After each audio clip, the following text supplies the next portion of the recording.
Hi there, I'm Apatros, and this is the Apatros review.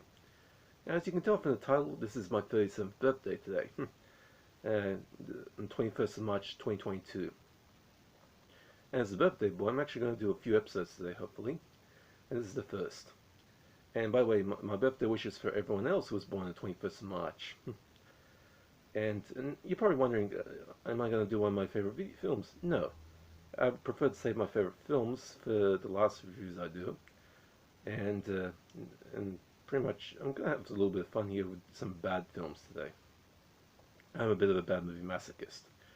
And this video we're taking a look at Future War, which was directed by Anthony Dublin in the year 1994 but released in 1997. It's a direct-to-video film from the United States, and it actually came out in USA on VHS on the 28th of January 1997, and then also in Germany on the 21st of April 2005. So exactly 1 month from now, this film will have its 17th anniversary, pretty much. It was directed by Anthony Dublin and written by Don Maguili. And stars Daniel Bernhardt, Travis Brooks Stewart, Robert Zedar, yes, the maniac cop himself, and a guy named Kazja, playing one of the cyborg stooges. Now, this was originally released onto DVD in USA by Trinity Home Entertainment, which was later supplanted by a Region 1 Canadian DVD from 2450 Visual Entertainment. Neither disc is well circulated enough to generate any meaningful reputation outside of the bad movie masochist crowd. If you do track down a DVD copy of this, don't expect anything more than a 4x3 frame, stereo sound, no subtitles or supplement. My review print actually watched off YouTube. It is on YouTube, so you can find it. Now, during the direct-to-video boom of the 1990s, B-grade synthetica, in other words, films with robots, androids, or cyborgs in them, or in other words, Terminator knockoffs, had its moment of glory. Dozens of reasonable B-grade science fiction action films, including androids and cyborgs in them, had filled the video store shelves, including a whole heap from director Albert Pyun, who was considered a master of this particular type of film. And by the 2010s, almost all of these had developed a nostalgic cult following amongst their fans, some for being good, some for being so bad they're good. And about 1994 to 1995 was actually the peak of this market.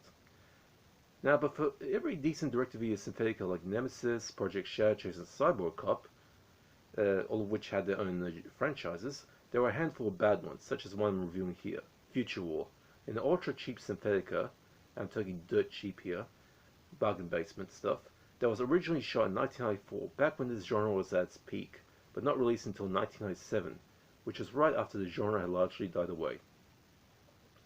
The plot of Future War is pretty much a mishmash of various stock sci-fi elements.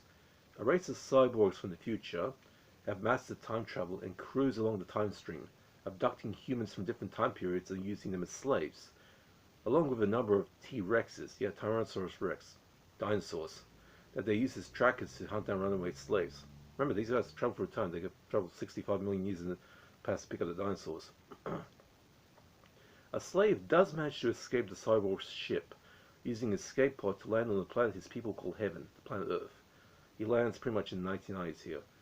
The pod crashes in the water just off the coast of California, the slave being chased with a pair of cyborgs and a pack of T-Rexes hot on his trail. And T-Rexes pretty much eat anyone they come across. As he tries to get accustomed to life on Earth, sorry, my throat, pretty much a little sore throat. I'm battling cold at the moment.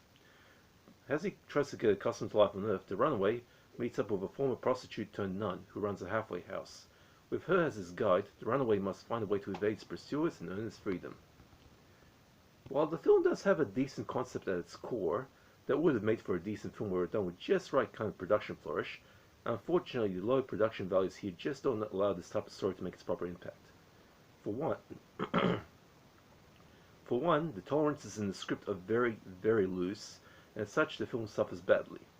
The cast, save for a couple of professionals, for example cult B-movie legend Robert Zedar, plays the leader of the cyborgs, and he basically has like, what, 3 fight scenes with the hero, and the hero being martial artist Daniel Bernhardt, whose career had its high point in the mid-1990s with him starring in the free direct-to-video Bloodsport sequels, which I've already reviewed in the past, and he plays the protagonist here.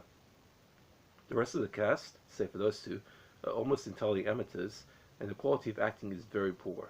The fight choreography is very sloppy, and the ultra-low budget results in some pretty hilarious production goofs. The camera that the news cameraman is using is simply a cardboard box with a lens attached.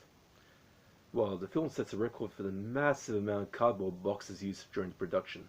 Early on in the film, the runaway fights a cyborg in a warehouse filled with cardboard boxes, which are obviously empty, but with some atrocious Foley sounds added in to make it sound like they have glass objects inside. I will give the filmmakers a certain amount of credit for the interestingly lo-fi cyborg POV shots, cheaply designed HUD over solarized footage, which looks passable and slightly better feel than over the engineered likes of Cyborg Cop 2. And the cyborg costumes look okay, but the dinosaur puppets are bad.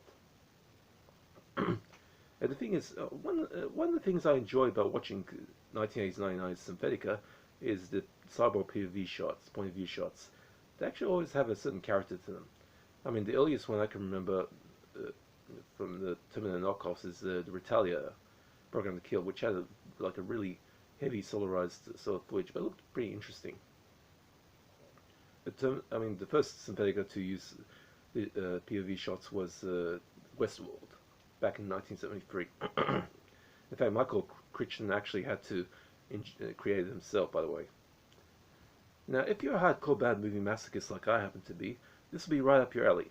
Just don't expect anything awesome like Road Ties. This is just plain atrocious, but without the legendary badness of that film to compensate.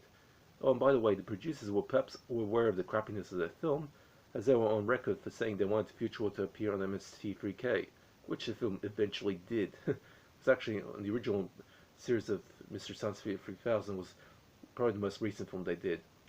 Future War sits squarely on the bottom rung of my grading line of a D- 1 out of 10, meaning it's atrociously bad. But if you're a bad movie masochist like me, well, it would give a pretty good fix.